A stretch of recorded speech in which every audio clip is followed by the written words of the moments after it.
भिवंडी येथे उभारण्यात आले आहे छत्रपती शिवाजी महाराज यांचे मंदिर। महाराष्ट्राचे श्रद्धास्थान म्हणून ओळखल्या जाणाऱ्या छत्रपती शिवाजी महाराज यांचे मंदिर उभारण्यात आले आहे। छत्रपती शिवाजी महाराज यांचे महाराष्ट्रातील पहिले मंदिर भिवंडी तालुक्यातील मराठेपाडा या ठिकाणी साकारत आहे। या मंदिराच्या लोकार्पणाचा मुहूर्त ठरला आहे। लोकार्पणानंतर शिवभक्तांसाठी हे मंदिर खुले होणार आहे। शिवक्रांती प्रतिष्ठान मराठेपाडा तालुका भिवंडीचे संस्थापक अध्यक्ष मुख्य विश्वस्त डॉक्टर राजूभाई चौधरी निर्मित छत्रपती शिवाजी महाराज मंदिराची 14 ते सोमवार दिनांक 17 मार्च 2025 दरम्यान संपन्न होणार आहे। येत्या 17 मार्च 2025 ला तिथीनुसार साजऱ्या होणाऱ्या शिवजयंती दिनी प्राणप्रतिष्ठा आणि मंदिराचा लोकार्पणाचा भव्य दिव्य सोहळा आयोजित करण्यात आला आहे। या मंदिरात जी शिवरायांची मूर्तीची प्राणप्रतिष्ठा होणार आहे ती मैसूर येथील सुप्रसिद्ध मूर्तिकार अरुण योगीराज यांनी साकारली आहे, ज्यांनी अयोध्या रामलल्ला यांची मूर्ती साकारलेली आहे। ही मूर्ती मैसूर येथून मराठेपाडा येथे आणण्यात आली आहे। या मंदिराचे क्षेत्रफळ 2500 चौरस फूट, तटबंदी 5000 चौरस फूट असून एकूण क्षेत्र 4 एकर आहे। या मंदिराचा सर्व खर्च शिवशक्ती प्रतिष्ठानने स्वखर्चाने आणि लोकवर्गणीतून केला आहे। या मंदिराचे मार्गदर्शक डॉक्टर कैलास महाराज निचिते शहापूर असून संकल्पना निर्मिती अभियंता वास्तू विशारद विशाल पाटील हे आहेत। या मंदिराचे भूमिपूजन 4 मार्च 2018 रोजी तत्कालीन नगरसेवक व पालकमंत्री एकनाथ शिंदे यांच्या हस्ते झाले होते। या मंदिराच्या प्राणप्रतिष्ठा लोकार्पण सोहळ्याला प्रमुख पाहुणे म्हणून राज्याचे मुख्यमंत्री देवेंद्र फडणवीस, उपमुख्यमंत्री एकनाथ शिंदे, अजितदादा पवार, छत्रपती शिवाजी महाराजांचे 13वे वंशज छत्रपती उदयनराज भोसले, उद्धव बाळासाहेब ठाकरे, शरदचंद्र पवार तसेच महाराष्ट्राचे कॅबिनेट मंत्री, खासदार, आमदार उपस्थित राहणार आहेत। शिवक्रांती प्रतिष्ठान ट्रस्टच्या माध्यमातून मौजे मराठेपाडा तालुका भिवंडी जिल्हा ठाणे येथे महाराजांचं भव्य दिव्य मंदिर उभारण्यात आलं आहे, जे गड किल्ल्यांच्या धर्तीवर असलेले तटबंदी, महाद्वार, बुरुज आणि भारतातील सर्व प्रांतातील विविध मंदिरांच्या शैल्यांचा प्रभाव असलेल्या किंवा संगम असलेला अशा प्रकारचं ते मंदिर आहे। तर महाराजांचं कर्तृत्व, महाराजांचा इतिहास, महाराजांचा त्यांची प्रेरणा ही सगळी भावी पिढीला किंवा जगासमोर मांडण्याचा उदात्त हेतू आहे हे मंदिर निर्माण करण्यापाठीमागे। आणि सर्व शिवप्रेमींना, लहान थोरांना, सर्व वयोगटातील लोकांना सहज जाणं शक्य होईल आणि अशा प्रकारचं एक प्रेरणास्थान आहे, म्हणून त्याला आम्ही शक्तिपीठ म्हणतो। मंदिराची तटबंदी ही 150 बाय 200 अशा आयताकार आकाराची असून चारी बाजूला 25 फूट व्यासाचे 4 बुरुज आहेत। मुख्य प्रवेशद्वार हे 42 फूट उंचीचं असून 27 फूट उंच आणि 17 फूट रुंद असं त्याचं महाद्वार आहे, जे निरनिराळे गड किल्ले, त्यांची बांधकामं यांच्यापासून कन्सेप्ट घेतल्या, प्रेरणा घेतल्या। आम्ही कुठल्या एका विशिष्ट किल्ल्याची इथे कॉपी नाही बनवलेली, आयताकार आकार घेतला, त्याच्यामध्ये बुरुज घेतले, संकल्पना सगळ्या त्याच्यामध्ये त्यांचा अंतर्भाव केला आणि अशा प्रकारे त्याची रचना केली। परिसरातील जी तटबंदी आहे, ज्याच्यावरती टेहळणी रस्ता आहे, त्याच्या खालील भागामध्ये 36 विभाग आहेत, ज्यामध्ये महाराजांचा पूर्ण कालखंड, इतिहास, महत्त्वाचे प्रसंग, महत्त्वाच्या व्यक्ती यांची म्युरल्स बनवलेली आहेत, शिल्प बनवलेली आहेत। त्यामधून तो इतिहास मांडला, त्याच्यात 2 भाषांमध्ये त्याच्या माहिती दिलेली आहे, मराठी आणि इंग्रजीमध्ये। त्याचबरोबर इतर विभागांमध्ये अस्त्र, शस्त्र, वस्त्र, शिवकालीन वस्तू, नाणी यांचं संग्रहालय, त्याचबरोबर शिवकालीन साहित्य किंवा शिवविषयक साहित्य अशांचं ग्रंथालय पुढील काळामध्ये असणार आहे। आणि मंदिराच्या लोकार्पण सोहळ्यानंतर पुढे अनेक त्याच्यामध्ये संकल्पना आणखी तिथे जे म्हणजे महाराजांचा जो कालखंड आहे त्यातले जे महत्त्वाचे प्रसंग आणि व्यक्ती आले त्याच्यामध्ये ते सगळे समाविष्ट केले गेलेले आहेत। शिवाजी महाराजांची जी एक प्रतिमा, शिवाजी महाराजांचं म्हणजे त्यांचा चेहरा, त्यांची शरीरयष्टी ही जशी असायला हवी, थोड्याफार फरकाने असतात, परंतु आम्ही त्यातले उत्तम मॉडेल्स निवडले आणि मग त्यांना समोर ठेवून आपले जे शिल्पकार आहेत अरुणजी योगीराज, त्यांनी ते केलं. आणि त्यांच्या त्या सिद्धहस्तामध्ये इतकी कला आहे की प्रत्यक्ष आपण मूर्ती पाहाल तेव्हा लक्षात येईल की त्या मूर्तीचा चेहरा, डोळे, त्याच्यावरच्या एक्सप्रेशन्स अगदी हुबेहूब आपल्याला समोर असल्याचा भास होईल अशा प्रकारचे.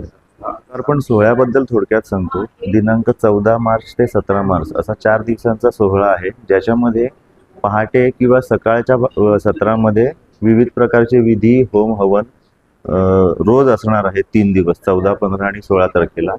आणि ह्याच 3 दिवसाच्या दुपारनंतरच्या सत्रामध्ये 14 तारखेला आध्यात्मिक दिवस, 15 तारखेला सांस्कृतिक आणि 16 तारखेला ऐतिहासिक अशा प्रकारचे विविध कार्यक्रमाचं नियोजन केलेलं आहे. 17 तारखेला पहाटेच्या ब्रह्ममुहूर्तावर महाराजांच्या मूर्तीची प्राणप्रतिष्ठा केली जाणार आहे आणि सकाळी 10 वाजता हा लोकार्पण सोहळा आहे. दिष्ट जी मूर्ती महाराजांची असते तशी बनवलेली आहे ती, आणि ती म्हणजे राज्याभिषेकानंतरच सिंहासनावर बसलेली महाराजांची प्रतिमा, त्याप्रमाणे ती मूर्ती केलेली आहे.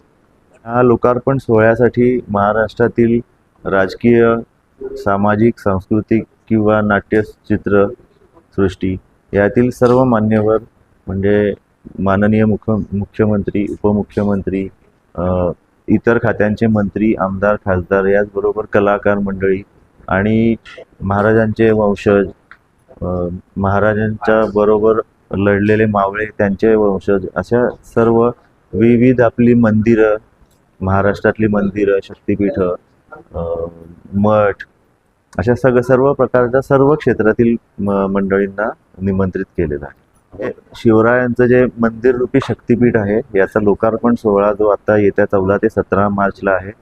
तरी सर्व शिवप्रेमींनी, तमाम जनतेला आवाहन करतो आम्ही की आपण या ऐतिहासिक सोहळ्याचे साक्षीदार व्हा आणि या लोकार्पण सोहळ्याला आवर्जून उपस्थित राहा.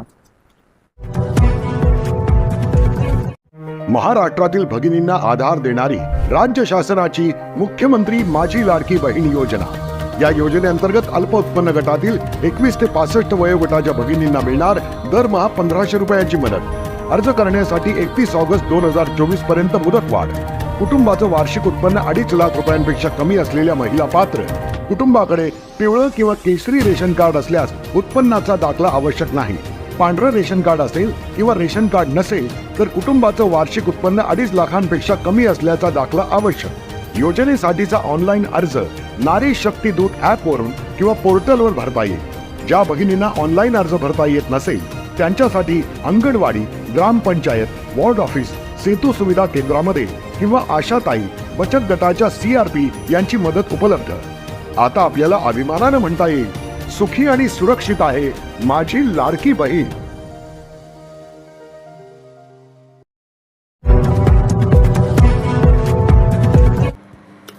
जनसंवादाला जनतेचा उत्स्फूर्त प्रतिसाद. ठाणे महापालिका मुख्यालयात भरणार प्रत्येक गुरुवारी जनसंवाद.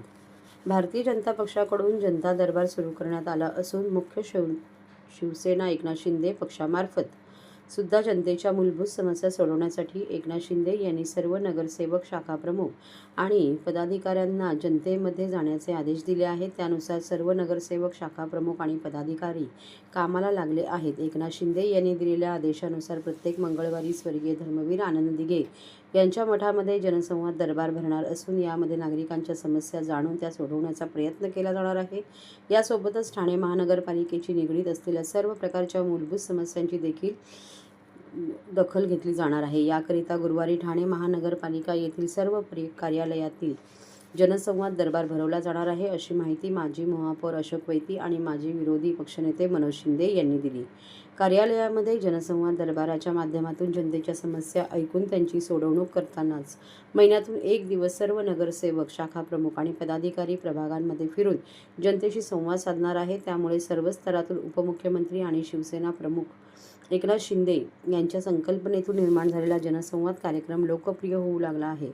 प्रत्येक घरापर्यंत जनसंवाद पोहोचवणार असल्याने जनतेकडून देखील या जनसंवादाचे स्वागत करण्यात आले. या जनसंवादाच्या माध्यमातून गुरुवारी शिवसेनेच्या प्रमुख नेत्यांनी आयुक्त सौरभराव यांची भेट घेऊन जनसंवादाची झलक दाखवून दिली. यावेळी या नेत्यांनी आयुक्तांसोबत ठाणे महानगरपालिका निवृत्ती कर्मचारी वेतन, नवीन कर आकारणी, सफाई कर्मचारी यांना कायमस्वरूपी करणे, वारस हक्क तत्वावर नोकरीवर घेणे, परिवहन येथील निवृत्ती कर्मचारी यांचे वेतन, महापालिकेतील पदावर्गातील अधिकारी यांच्याबद्दलच्या समस्या, पाणी बिल आणि महापालिकेला जास्तीत जास्त महसूल कशा प्रकारे जमा होईल याबाबत आयुक्त सौरभराव यांच्यासोबत चर्चा करण्यात आली. जनसंवाद पदाधिकाऱ्यांनी आयुक्तांसमोर मांडलेल्या सर्व मागण्यांना त्यांनी सकारात्मक प्रतिसाद देऊन ही कामे लवकरात लवकर मार्गी लावण्याचे आश्वासन दिले. त्यामुळे शिवसेनेचा जनसंवाद खऱ्या अर्थाने जनतेचा संवाद ठरेल असे चित्र निर्माण झाले आहे. यावेळी परिवहन मंत्री प्रताप सरनाईक यांच्या निर्देशाने जनसंवादाच्या माध्यमातून पदाधिकाऱ्यांनी ठाणे महानगरपालिकेच्या परिवहन अधिकाऱ्यांची देखील भेट घेऊन त्यांच्यासोबत जनतेमधून आलेल्या प्रवाशांच्या समस्या मांडल्या. बसची संख्या वाढवून त्यामध्ये अधिक सोयी सुविधा द्याव्यात असे यावेळी अधिकाऱ्यांना सांगण्यात आले. परिवहन मंत्री केव्हाही अचानकपणे ठाणे परिवहन बसची पाहणी करून बसमधील प्रवाशांशी संवाद साधणार आहेत असे या पदाधिकाऱ्यांनी यावेळी सांगितले. खासदार नरेश म्हस्के यांच्या आदेशाने जनसंवादाच्या माध्यमातून पदाधिकारी महापालिका अधिकाऱ्यांसमोर पावसाळ्यापूर्वीची नालेसफाई, रस्त्याची कामे, मेट्रोची कामे यांची पाहणी करणार असल्याचे यावेळी मनोज शिंदे म्हणाले.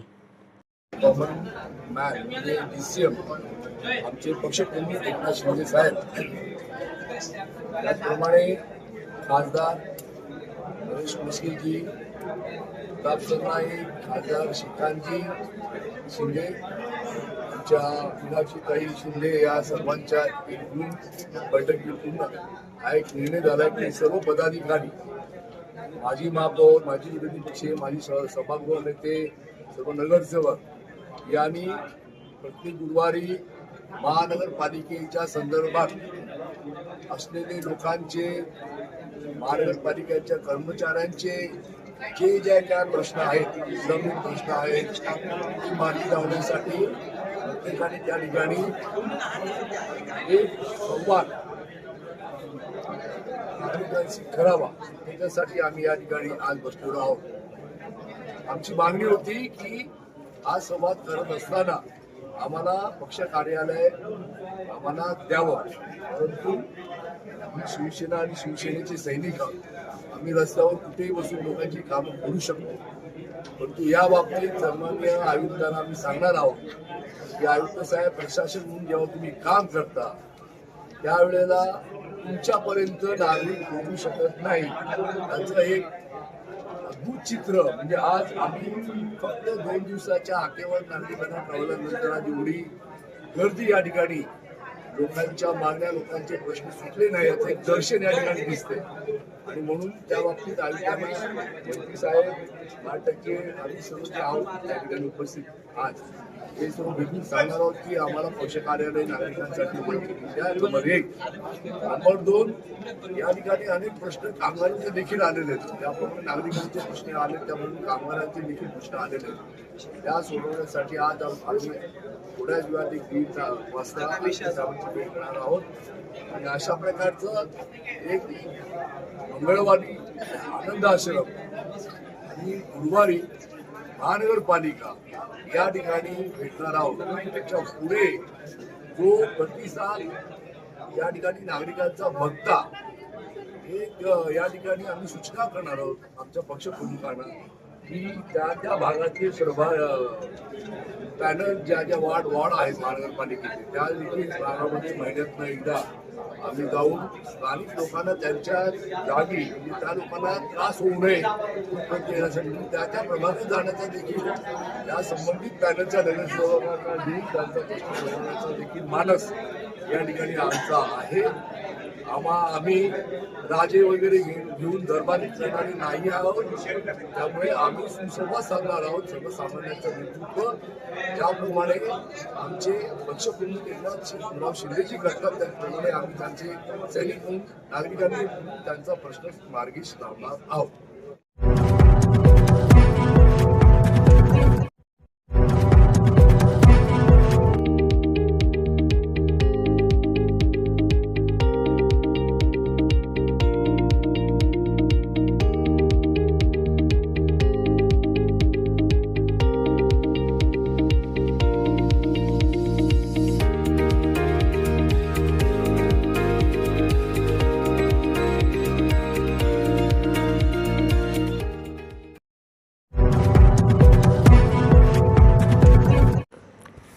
ठाणे परिवहन सेवेतील महिला वाहक स्वप्नगंधा घाटे यांच्या कार्याचा दिल्लीत सन्मान.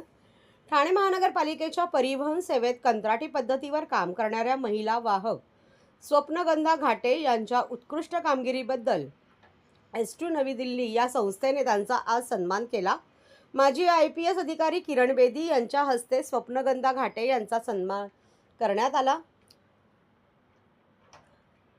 महिला वाहक स्वप्नील घाटे वय 38, वाहन क्रमांक 2006 या सन 2020 पासून वाहक या पदावर ठाणे परिवहन सेवेत कार्यरत आहेत. ठाणे महानगरपालिका परिवहन उपक्रमाने नियुक्त केलेले कंत्राटदार अपूर्वा महिला सामाजिक संस्थेच्या माध्यमातून त्या परिवहन सेवेत काम करत आहेत. स्वप्नगंधा घाटे यांनी आजपर्यंत अत्यंत प्रामाणिक व निष्कलंक सेवा ठाणेकर नागरिकांना देत आहेत. स्वप्नगंधा घाटे यांच्या कार्यसन्मानामुळे ठाणे महानगरपालिकेच्या शिरपेचात मानाचा तुरा रोवला आहे व ठाणे परिवहन सेवेचे नाव देशपातळीवर पोहोचवले आहे. स्वप्नगंधा घाटे यांचे महापालिका आयुक्त सौरवराव यांनी देखील कौतुक करून अभिनंदन केले आहे.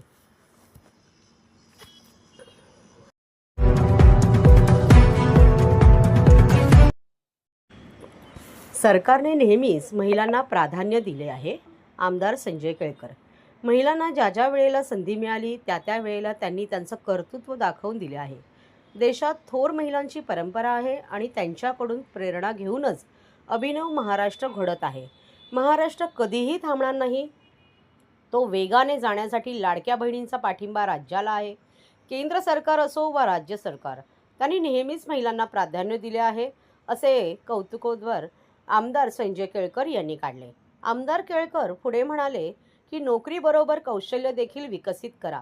सुरुवातीलाच तुम्हाला टेबल खुर्चीची नोकरी मिळणार नाही, परंतु कुठेतरी नोकरीची सुरुवात केली पाहिजे. कोणत्याही कामाची आपल्याला लाज वाटता कामा नये. जे काम मिळेल ते करून स्वतःचे विश्व निर्माण केले पाहिजे. सुरुवात करा आणि कामाला लागा. स्वयंरोजगाराच्या माध्यमातून आपण अनेक नोकऱ्या उपलब्ध करू शकतो, असे सांगत ज्या ठिकाणी गरज आहे त्या ठिकाणी होतकरू तरुणांचा युवा प्रशिक्षण योजने सहभागी करून त्यांना प्राधान्य द्यावे, अशी मी शासनाला मागणी केल्याचे केळकर यांनी सांगितले. आमदार निरंजन डावखरे म्हणाले की नोकरी शोधणारे हे नोकरी देणारे झाले पाहिजेत. युवकांना रोजगार उपलब्ध करून देणारा हा मेळावा हे उत्तम व्यासपीठ आहे. जिल्हा कौशल्य रोजगार व उद्योग जनता मार्गदर्शन केंद्राच्या सहाय्यक आयुक्त संध्या साळुंखे म्हणाल्या की उमेदवारांनी पगार न पाहता कुठून तरी आपल्या आयुष्याची सुरुवात होते हे पाहून नोकरी स्वीकारावी. सुखीमान सुरुवात करा, भविष्य उज्ज्वल आहे. यावेळी सारिका भोईटे यांच्या उद्योग मैत्रीण अंकाचे आमदार केळकर यांच्या हस्ते प्रकाशन झाले. व्यासपीठावर भाजपा ठाणे शहर अध्यक्ष Sanjay Waghule, international life coach Pavitra Sawant, Sneha Patil, doctor Rajesh Madvi, Mahesh Kadam, Sitaram Rane व इतर पदाधिकारी उपस्थित होते.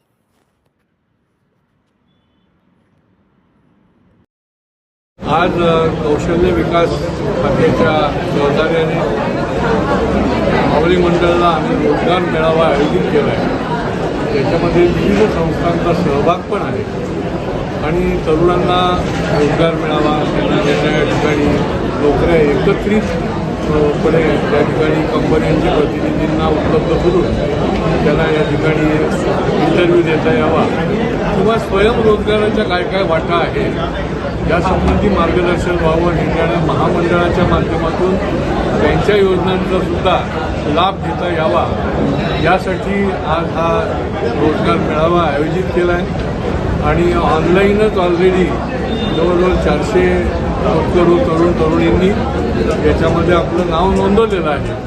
मला खात्री आहे की या रोजगाराच्या मेळाव्यामधनंच तरुणांना संधी मिळते आणि चांगल्या प्रकारच्या नोकऱ्या ज्या आहेत, कारण की SSC पासून ते पोस्ट ग्रॅज्युएशनपर्यंत असे निरनिराळ्या कॅटेगरीजमधल्या रिक्वायरमेंट आहेत आणि त्यांना या निमित्ताने नोकरी मिळावी, स्वयंरोजगाराच्यासाठी त्या ठिकाणी काही मार्गदर्शन व्हावं.